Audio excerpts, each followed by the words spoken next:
Look, let's say you're socially anxious. Okay, so what happens when you're socially anxious? You go to a party, your heart's beating. Why? The party is a monster. Why? Because it's judging you. And it's judging you, it's putting you low down the dominance hierarchy, because that's what a negative judgment is. And that interferes with your sexual success. And that means that you're being harshly evaluated by nature itself. Right? So you are confronting the dragon of chaos when you go into the social situation. And so what do?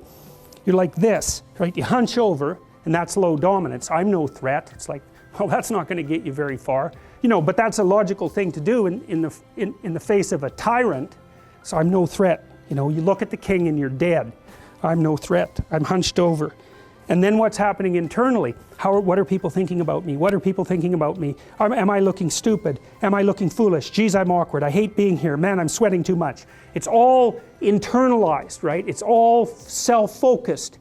The eye isn't working. What do you tell people? Don't stop thinking about yourself, because you can't. It's like, don't think of a white elephant. White elephant, white elephant, white elephant. You can't tell someone to stop thinking about something because they get caught in a loop. What you do with socially anxious people is you say, look at other people. Look at them, right? Why?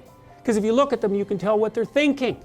And then unless you're terribly socialized, and some people are. Some people have no social skills, and so the reason they can't go to a party is because they don't even know how to introduce themselves. Like no one ever taught them how to behave.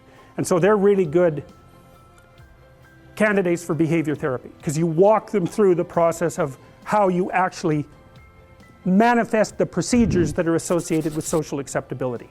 But most people aren't like that. They have the ability. So if they're really introverted and high in neuroticism, they can usually talk quite well to someone one-on-one. Why? Because they look at them. Well, if I look at you, it's another thing to do if you're ever speaking to a group of people. Never speak to the group of people. That doesn't exist. You talk to individuals, and then they reflect for you the entire group, because they're all entrained. So you look at one person, they broadcast to you what everyone's thinking, and you know how to talk to one person. So it's easy. So as soon as you focus on the person, not you, you push your attention outward, use your eye, you push your attention outward, and you start watching. Well, then all your automatic mechanisms kick in, and you stop being awkward. Because if we're talking, and I'm looking here, I don't know what you're going to do next, and I'm going to put disjunctions into they're like bad chords in the melody of our conversation. And the reason is I'm not paying attention. So that's why the eye is the thing at the top of the pyramid. It's like the thing that enables you to win the set of all possible dominance hierarchies is the eye. Pay attention. Pay attention. That's the critical issue. That's why the Egyptians worshipped Horus. That's why Horus was the thing that rescued Osiris from the depths. It's the capacity to pay attention. What do you pay attention to most?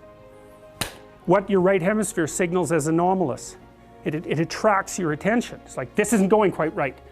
I'm not looking at that. Wrong. That's what you look at.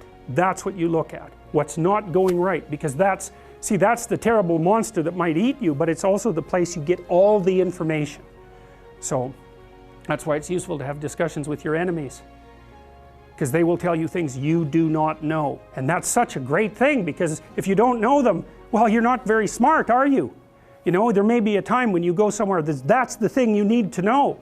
And maybe your enemy will tell you why you're such a fool, you know, and a bunch of other things that aren't true too. But even one thing that's accurate, it's like, yeah, thanks very much, man, maybe I'll do some work on that, and I won't have to carry that forward.